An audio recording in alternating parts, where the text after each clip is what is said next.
Sugri para wargi kiwari manedi baris maju bagian anu ka-63 dina jujutan carita hayang beunghar karangan Keliksa. Sakumaha nu kantos di Bandungan dina hanca nu katunda bagian anu ka-62 na. Padaran Mang Dedi ka Pegat Wanci dina mangsa medarikeun kaayaan alam ti peuting di lembur galumpit khususna atuh ka Sibahil anu harita boga niat dek ngawurkeun menyan ka imahna Saria. Namun harita katohyan manten ku bojona Salia nyatana Marti atau terus harita laporan karonda anu kertugas nya malah lumangsung harita teh Sibahil pada ngepung ku kadang warga masyarakat khususna ku eta ronda teh. Kumaha atuh para pamirsa lajenganana ieu carita nya langkung paos mah mangga urang sami-sami Bandungan ku sadayana kaayaan alam ti peuting di lembur galumpit.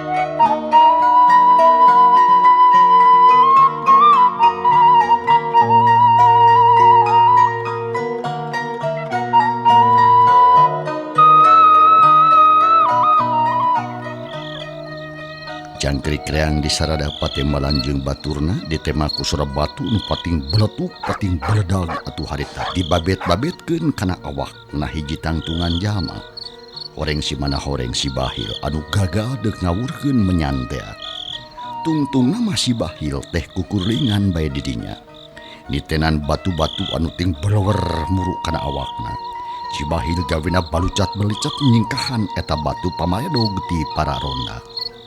Dina kayaan kitu keluh anu ngagorowok talik pisan ti belah wetan. Sorana tarik handaruan mere komando ka balad-baladna sangkan ngepung cenah Sibahil. Kepung, udah lolos euy hayo maju. Cenah atuh puguh we tumrapna ka Sibahil mah matak ngagebeg sakar kebak. Sabab teu disangka teu nyinana ti tadina. Yen manehna geus dikepung waku buaya manghap. Loh, jiraga aing pada ngebungkelingan lamun kieu mah kudu kabur aing sabab lamun tetep aing ngajadong jadi bakal cilaka aing moal kuat ngalayanan mangkelukan loba jeung dieu moal kuat we cek Sibahil harita sanggeus mikir kitu beureumbeng Sibahil teh lumpat ke belah wetan bari jeung ngabar-ngabar badog lumpatna teu nulih kana naon anu penting mah asal salamat we bisa leupas cenah kepungan para ronda. Woi, bangsa tontong kabur sia daguan sia goblok. Aya nu ngagero tarik pisan ditembak kuno sejena nitah ngepung. Murikeun karame ting harauk teu beda we jiga nu keur morok bagong. Kaayaan atuh jadi ribut. Anu lumpat burber megatan bangsat. Tapi eda Sibahil terus mangpret kabur.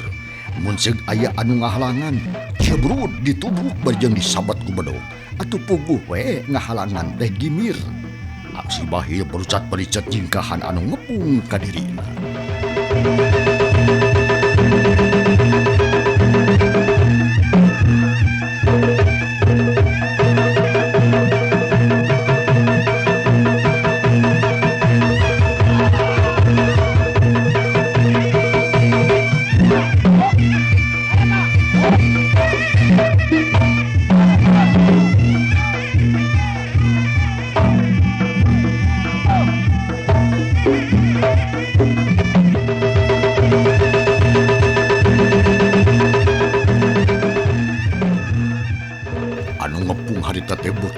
Lantaran jalma-jalma nu sarare kene oge ting korejat kagandengan terus kalaluar ti imahna bilungudang eta bangsat tapi eda Sibahil atuh teu katewak malahan masa kilat geus leungit lacakna Sibahil pinter pisan kaburna teh bubuhan geus tuman lumpat dina alam peuting alias alam poeng Dina mangsa anu ngepungting keleuweuh di jero lembur.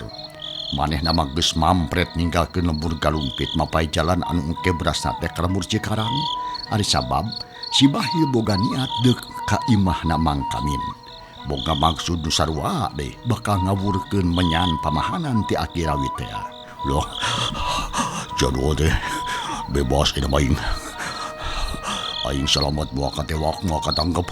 Ngan tujuan aing moal hasil. Si Salia moal modar. Da menyan menak make murag. Cilak kalamun ki aing yeuh. Tang tu musuh aing moal beak yeuh tapi aya kene waktu lah. Teu aya da sugat engke. Cek si Bahil ngomong sorangan, napas ngahegak sarta ngagedig lempang munikin karusuh.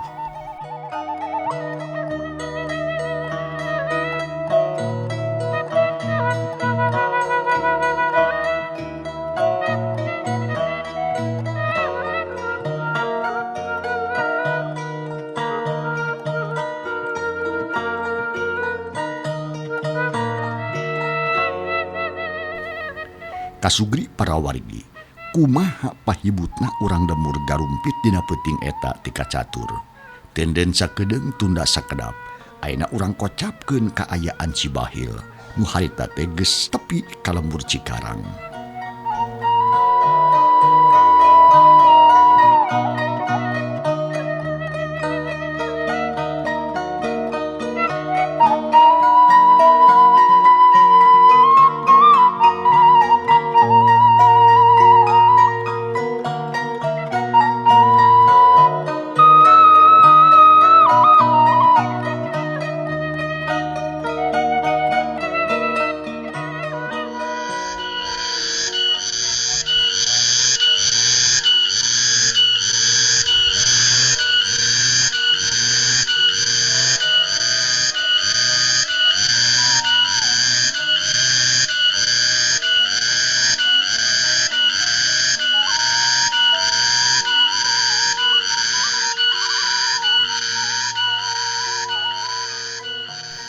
Panjangna alam peuting berang jeung sore ti kacatur dina ieu carita.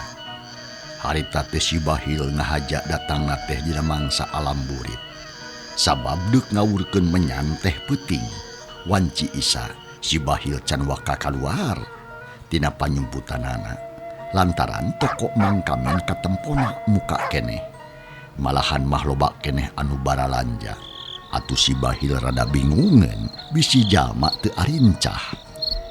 Jangkrik jeung gaang menirean. Hawa tiis mata kabulusan. Angin peuting ngahiliwir nebak kana dangdaunan. Ting aroyag di sarada ting keresek. Si Bahil geus taki-taki arek muru ka imah Mang Kamin peuting eta. Ngan tokona engab keneh alias muka. Loh, bagawean aing nu pamungkas ieu kudu hasil ulah gagal deui siga ka gogobrogna si Salia. Ditinggalina masih Kamin ge hiji-hijina mangkluk anu kudu modar ku aing ku siluman. Rasakeun sia Kamin sabab sia Sulaya tina janji majarkeun rek sosobatan jeung aing buktina lakah ngagapuruskeun sia setan teh. Ceuk si Bahil ku kulutus. Ari panon mah mureleng weh ka tokona Mang Kamin. Lila kulila Mang Kamin jeung Biiting teh ngarasa capek. Tungtungna eta toko teh tutup. Reup kaayaan poek lantaran lantera anu ngebrak caang teh jero toko teh dipareuman ku Mang Kamin. Mang Kamin jeung Biiting arasup ka jero imah jep jempe. Teu kadenge nanaon deui. Jikana teh sarua capena terus sarare ngaleuhkeun ka cape. Ningali kitu mah atuh si Bahil teh bungahin. Rurat deret ngencang ngatuhu da bari cingogo manehna teh jung nangtung lalaunan. Terus kaluar tina panyumputanana muru ka imahna Mang Kamin bari jeung taki-taki jeung waspada bisi aya ronda jiga di lembur galumpit deui. Rasakeun sia Kamin peuting ieu sia bakal dihakan ku siluman. Sabab aing terido lamun sia hirup kene di alam dunya. Bari jeung ngagugurung harta bana koplebok sia siluman. Si Kamin teh ulah disesakeun. Ceuk hate si Bahil. Bari jeung ku siwa ngodok saku ngabijiekeun bungkus menyan teh. Sanggeus dirieus terus atuh diawur-awurkeun di buruan imah mangkamin. Didinya masih bahil teh tinggal lawarakeun kana waktu. Bisi kajadian digalumpit di imahna Salia. Diburu deui ku ronda. Nya nu akhirna pagawean si bahil rengse. Buruan imah mangkamin geus diawuran kabeh ku eta menyantea. Si bahil kencis we balik. Leumpang nak meuni gancang rek balik ka Tegasi meut cenah. Balik nunggu-nunggu hasilna. Tapi edas kakara oge tepi kana tungtung pager pakarangan. Degjang ngelek hareupeun si bahil aya nu ngabedegak jangkung badan. Jiga manusa tapi awakna buluan. Beungeutna bosongot pikasieun. Matana bolotot jiga rek ngarekam ka si bahil. Atuh reg si bahil harita teh eureun. Saha sia teh? Rek naon ngahalangan ka aing? Cek si bahil barejeng tangga sabab eta jalma teh jangkung. Barejeng mundur di dua lengkah. Najan ngomongna suga oge hati leutikna mah geus ngariut. Ngadenge pananya kitu ana cakakak eta makhluk.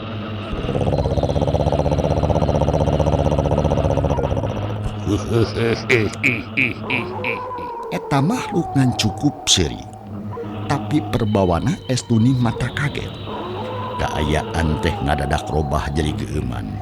Anjing menirage di sarada, doma-doma dugdag atuh harita nejihan kandangna. Anjing ting cungungung estuni mantak paur jeung ngalewang. Rei bulu punduk si bahil teh muringgang. Lantaran ngarasa sieun jeung keung, komo nempo anu jangkung badag mah. Hatena mending ngalanyap bakat kuruwas. Saha maneh? Hei, nu jangkung, hei, saha maneh?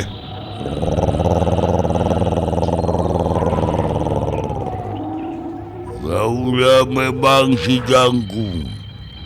Kaula datang di Gunung Karuhun. Kaula ngahaja datang mengkatanya manusia. Nugas kumawani ngaganggu kasih kami. Hei manusia, si kami itu menang diganggu ku sia. Eta anu kaula. Baru kuno maneh, nah saha maneh teh atuh? Cek si bahil kalakah nanya deui barejeng tangga. Jika nu percaya kana omongan eta makhluk. Anu ngaku-ngaku si jangkung di Gunung Karuhun. Nu tayarian eta teh Iwati Raja Siluman di Gunung Karuhun teh. Ngadenge pananya kitu ti si bahil pok atuh harita eta siluman. Hei, manusia banggawana. Sia teh kabangsa ku aing arek dibawa ka Gunung Karuhun, Siap. Sia geus kumbawani ngaganggu kasih kami. Cek si jangkung ngalenggakan. Serina teh jiga nikmat pisan. Tapi edas tumrakna ka si bahil mah mata ngalenjang. Terus si bahil undur-unduran deui barejeng muringis. Naon ieu teh? Nama kejeng rek mawa ka kaula. Ulah ngambak atuh sabab kaula mah ngadar mati tahan. Kali itu we kan ditahan atuh. Wei, manusia. Saha nu nitah ka sia teh, ha? Aki rawit urang Ciburia. Tah si eta anu nitahna teh. Dung we, kali itu minta tanggung jawab da. Kuring mah teu nyahona naon. Cek si bahil barejeng terus ngabaricat. Burongbong we lumpat ti sirina ti babaranti. Tapi hanjaka jatuh atuh harita. Sukuna najong batu. Lolo. Gebut. Labuh nubruk tangka jengkol. Gebruk nuuh barejeng gagerungan. Rek hudang teu kuat. Lantaran indung suku asa coplok. Malahan mastaran asa beulah bakat ku nyeri nenggar tangkal. Si bahil haharegungan we barejeng nuuh dina tani. Lila-kulila si bahil teles teu inget di bumi alam.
penting jemplang-jempling seukur seracih jeung simut gadung anu sarada mapaesan keayaan alam harita.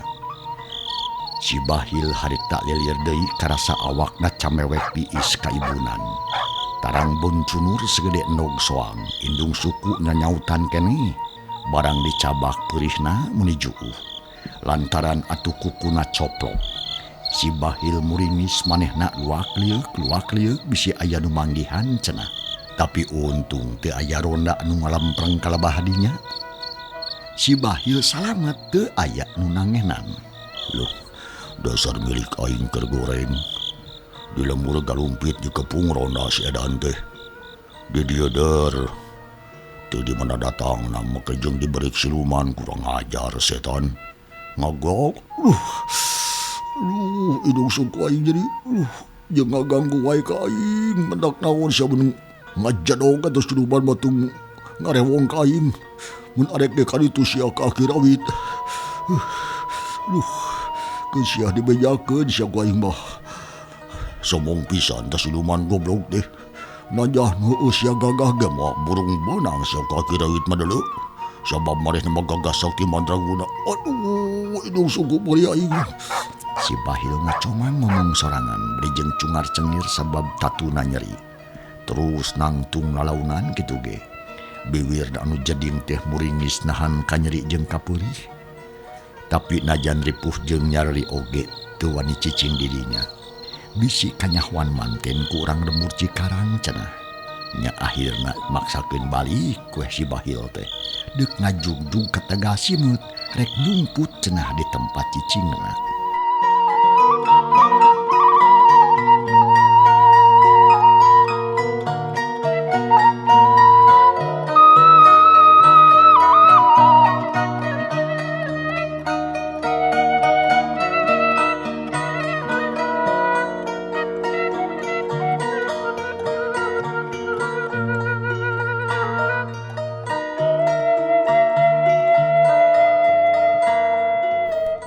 Kasugri para wargi bareng jeung balikna si Bahil muru ka Tegal Simut carig urang tunda heula lalampahan si Bahil ayeuna urang kocapkeun kaayaan tilu tangtungan jalma dina mangsa tur alam anu sarua di tempat sejen.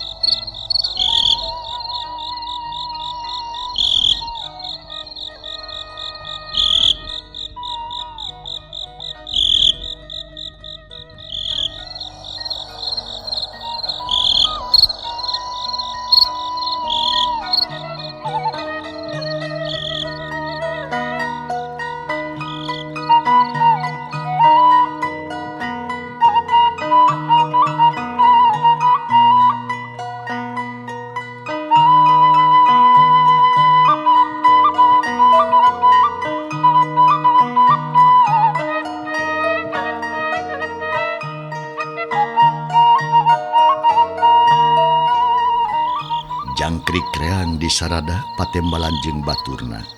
Breh di jalan satapak aya nu keur leumpang tiluan.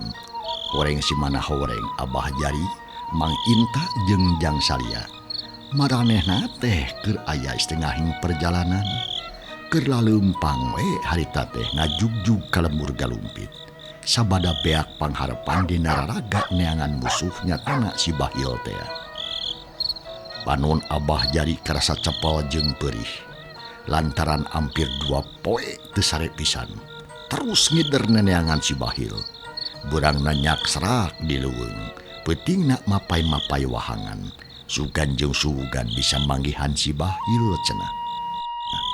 Sedengkeun anu di teanganana mah geus bureber we ka ditu ka dieu. Malahan mah geus jag-jag waringkas deui. Sabalikna Bah Jari jeung 2 anak buahna sabadana neangan musuh teh awakna ruksak. Baju jeung calana rarabet balas ti kakarait. Kulit ragat atuh kakaitan ku cucuk jeung rang-rang awi. Jabatanaga lesu alias leuleus. Harepan peunggas sabab si Bahil nu jadi udaganana henteu kapanggih.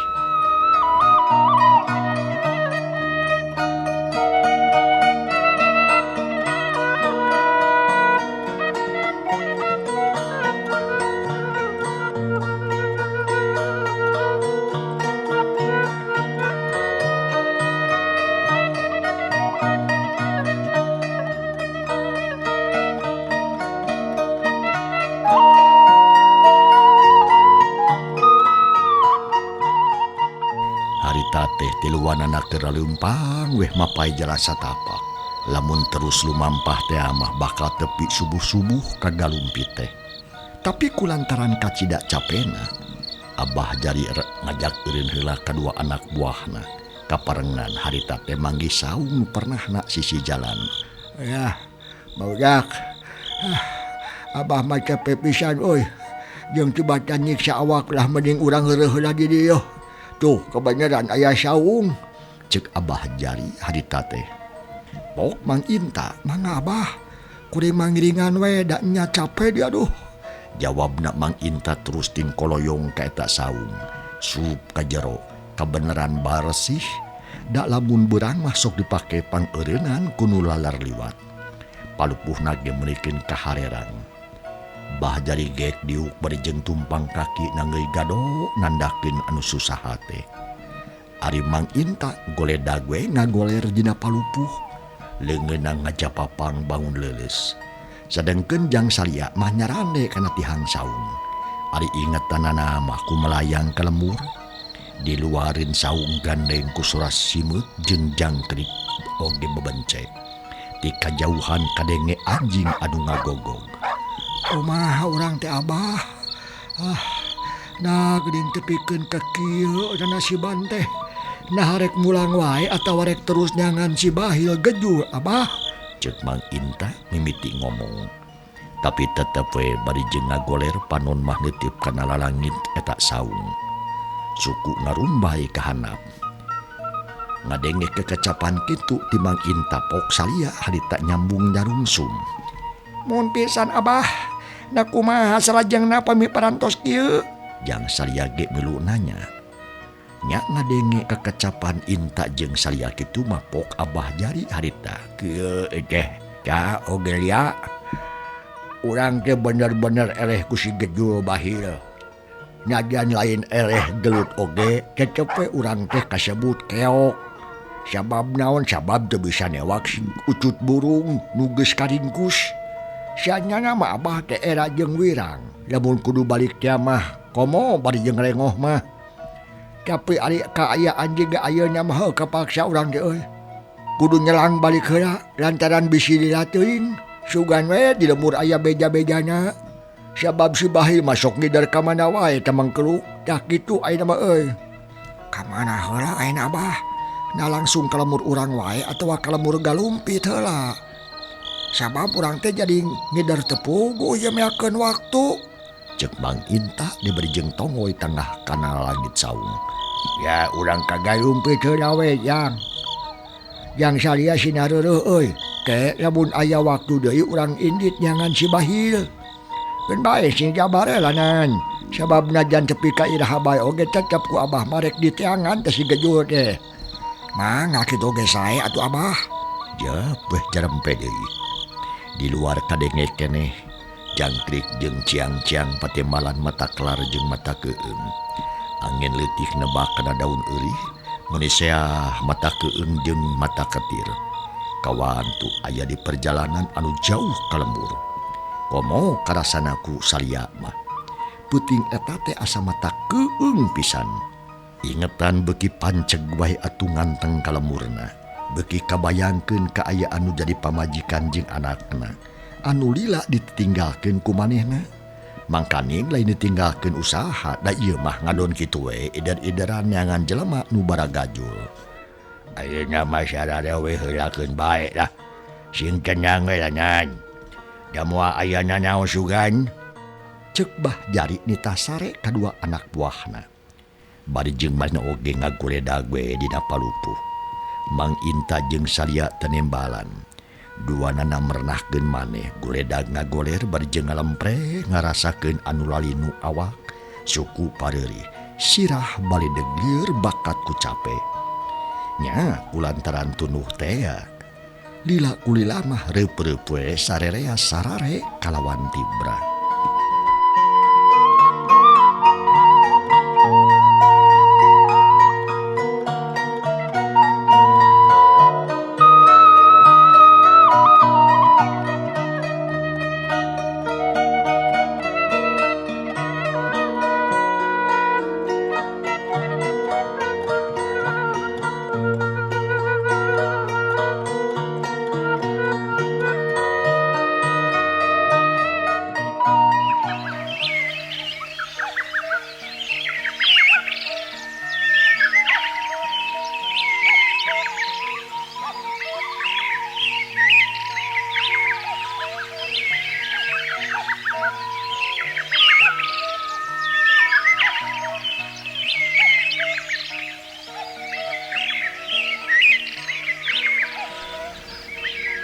recet di Sarada patembalan jeung baturna mapaesan kaayaan alam isu karita.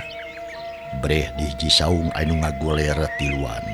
Oreng si mana horeng, bah jari sabatur-batur, kabeh-kabeh kaberangan, hudangna kapiheulaan ku mata poe. Manuk mah geus recet di Sarada ti tadi keneh. Sawareh ting kaleper niciskeun jangjang. Cai ibun dina tungtung dang daunan ting garenang ting gurelap katojo ku mata poe anu kakara meletek ti belah wetan. Atu es tuning mata lucu ting kerti plir mutiara anu ragrag. Aduh, kaberangan urang teh Abah. Mata poe geus moncorong. Teu kaburu salat subuh acan jeung deui ka mana ari kacainya. Ceuk Salia kaluar ti saung culang cileung cudag cileug nempuan kaayaan lebah dinya. Tetel teu apal pisan. Ya, wayahna we jang ya. Itu geun bae kaliwat waktu mah lain ngahaja. Sareti berarti nikmati Allah jang. Ku urang kudu ditarimakeun wae mah. Urang balik we. Bisi panas berangting mah euy. Yang jadi hayang buru-buru banggih lemur duh Abah mah muridit beuteung hayang daang cek Abah jari barjeng keluar ti eta saung ngajak neruskeun nalampahan. Somohon aduh kuring komo sami pisan lapar pisan hayang dahar tembana Mang Inta deui terus nguliat bangun nikmat sora urat nu kabatak ting trak-tak nya sanggeus kitu mah bral arindit deui neruskeun nalampahan. Dek ngajugjug heula ka lembur galumpit malah rek nyimpang heula ka imah Salia atuh puguh we pikeun Salia mah matak bunga sabab bakal patepung deui jeung anak katut pamajikan.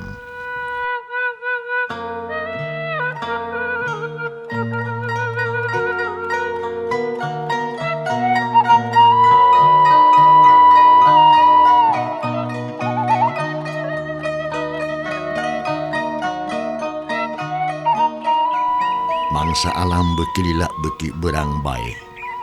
Breh aleutan bah jari jeung baladna harita teh geus tepi kan dijugjug. Malah geus tepi pisan ka hareupeun imah Salia. Kabeneran Nyi Marti keur ngadaweung weh dina Bang Barung jiga anu bingung pisan. Barang breh datang salakina ka ciri meuni curinghak bakat ku atoh. Sanggeus dibagiakeun kalacat Nyi Marti. Unggah ti heula malah tiluanana oge arunggah. Gukdek dariu kalawan tenan. Nyi Marti nganyahukeun kanu cape. Manehna toloba tatanya itu jeung ieu tapi keuat nyadiakeun cai enteh malahan masa kalian jeung caneutna. Sanggeus tarapti kakara milu liuk nyang hareupan semahna anu duaan nyatana Abah Jari jeung Mang Inta. Nyai, hampura Abah teh yeuh. Sabab liar teh teuing teu bisa buru-buru mulang alias balik. Abah lain teu inget kana janji ngan kaayaan anu maksa Nyai. Abah teh cilaka. Si Bahil nu geus katewak teh kelakah der kabur deui. Ngagubrageun maneh ka wahangan Nyai. Alah. Dah kitu nu jadi sababna mah. Tah dumasar kana hal eta wayahna lila ditinggalkeun ku tuang raka heujang Salia. Ceuk Abah Jari sasadu dadakuna mah menta dihampura ka Nyi Marti dumeh salakina dibabawa lila teuing sedengkeun anu diteanganana teu kabawa. Ngadenge sasaduna kitu ti Abah Jari pok Nyi Marti harita. Sabios Abah abdi mah bingal liwat saking kumulina barijeng salamat oge. Di kamari abdi teh ngarap-ngarap ngan lain teh percanten ka Abah. Ieu mah aya deui masalah sanes Abah. Eueuh. Da puguh jadi teh wengi kamari aya kajantenan anu kalintang pisan matak leuwasna Abah. Cek Nyi Marti mahna geus teu sabar hayang geura-geura ngadongengkeun pangalamanana dina mangsa ngepung si Bahil jeung Rona teh. Atuh puguh we Bah Jari jeung Salia nya kitu di Mang Inta leuwaseun. Pok Salia harita. Mah aya naon di imah teh Marti? Asa kurawas teuing. Nya Abah geureuh wae aya naon Nyai? Ieu Abah oge Kang. Barabat Nyi Marti ngadongengkeun nalampahan manehna. Dina mangsa manggihan si Bahil di buruan imahna. Atuh puguh we Abah Jari teh meningah ulang. Asa diheureyan ari kitu cara nama. Bener-bener asa dicooga ajo ku si Bahil anu memang pinter jeung pelit. Tak itu kan jantan nanti dia teh Abah oge Kang. Anu mawi hayang gerang ngabejakeun ka Abah. Nah kumaha pangna ka jantanan kitu. Tadi teh mah asa-asa abdi teh bisi sanes si Bahil tapi da yakin Abah eta pisan anu nipu ka Kang Salia teh. Kekera si kasebelan si Bahil. Memang ngaheureyan ka Abah tamang geluk. Mun kitu carana mah kudu dicangkalak deui euy dak. Lamun beunang ulah dibere ampun kudu sina rengkot cokorna. Bah Jari kakerot huntuna nahan amarah. Teu ngeunah ngadenge beja kitu teh. Sabab manehna ngarasa yakin yen anu diomongkeun ku Nyi Marti teh bener-bener si Bahil. Das dicocok gado urang teh Abah. Dilalece ku si Bahil. Kumaha lamun geus kieu Abah? Naon tah anu kudu dipilampah ku urang? Tenang heula Mang Inta. Kitu deui atuh ka Abah. Mangga we atuh ngaleut heula sing raos. Keun ke urang babadan tenan deui. Cek Salia jiga nu harewangun. Bisi Abah Jari jeung Mang Inta teu kuat nahan amarah. Nu akhirna poho kana kaayaan. Teu malire kana kaayaan diri anu memang geus ripuh pisan. Bisi kadurukuseun amarah nu akhirna jadi ribut. Bener pisan Jang Salia. Mending ge nyanyeut aya mah lah. Keun bae. Sabab geus puguh urang nu eleh. Kop nyanyeut kanya Inta daribakeun susuguh teh euy. Oh, mangga tuh Abah. Ya, pue jempe. Anu tiluanting celebak barang dahar. Tapi najan bari jeung kitu oge pikiran mah keukeuh we kumalayang ka si Bahil nu geus kabur tina cangkereman maranehna. Nu pangheulana mah Abah Jari. Lantaran asa manehna anu pangblegugna, asa manehna anu pangtalobehna dina ngajaga si Bahil. Tapi ari dilakulila mah Bah Jari teh sadar yen sagala rupa oge teu leupas tina kadar jeung takdir. Matak aya kajadian kitu oge tantu si Bahil teh dikadarkeun kudu salamet leupas tina genggeman Abah Jari. Ngan Abah Jari ngarasa dirina sial teu bisa nyerak deleg si Bahil kalawan tepi karengse masalahna. Ya Jang Salia, Enak Abah. Abah mah besalila di dieu Jang. Lantaran awak Abah tiasa nyareri yo. Hayang reureun nu merenah di imah. Dah kulantaran kitu ayeuna pisan Abah rek balik heula we ka lemur. Cenah eta perkara si Bahil makeun urang pikiran heula we sugan jeung sugan aya milik deui bisa patepung jeung manehna. Cek Abah Jari. Sabada sibeuh barang dahar alias nyaneut ngomong deui neruskeun badami. Ih, nah engaran teuing atuh Abah. Apan teh acan tuang. Cek Salia atuh bangun handeueul. Hayang nyuguhan dahar ka Bah Jari jeung Mang Inta. Geus cukup sakege Jang Salia ah. Keun bae teh kudu ngarepotkeun. Kumaha perkawis si Bahil atuh Abah? Kedah kumaha abdi teh? Kieu Jang Salia. Abah rek keur heula we di imah sakirana 2 poe mah lilana. Dah.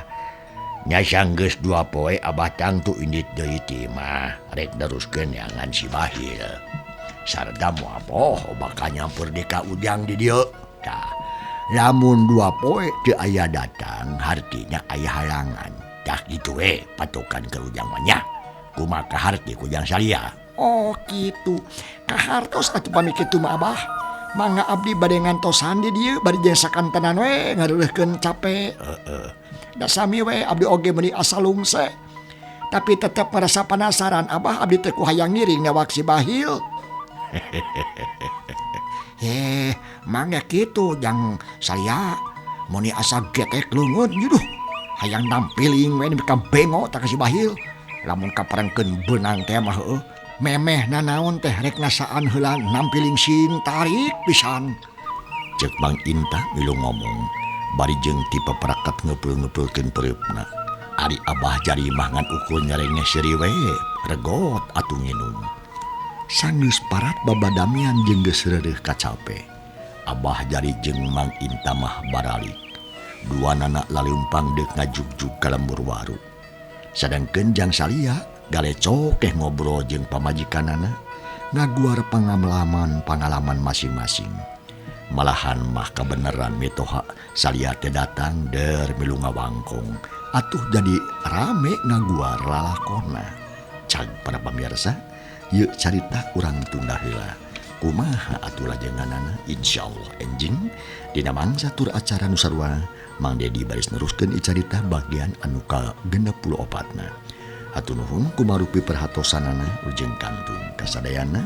Wassalamualaikum warahmatullahi wabarakatuh.